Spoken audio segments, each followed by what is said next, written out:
Zaidu ya tashi daga gurin hasken da ya samu a cikin gidan duhu. Yana bin wata hanya mai haske. Bayan tafiya mai tsawo, ya iso wani sabon ɗakin, inda yake ganin wata ƙofa mai duhu, mai kyau sosai, tana buɗe da kanta.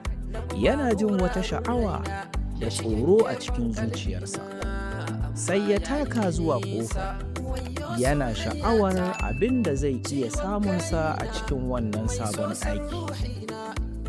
A cikin wannan sabuwar ɗakin, Zaidu ya ga wani labari mai ɗauke da dabbobi, labarin zaki da rakumi. Amma wannan ba shi ne labarin da ya sani ba. A cikin wannan ɗakin, zaki ya kasance yana yanke hukunci bisa cin amana da ƙarya.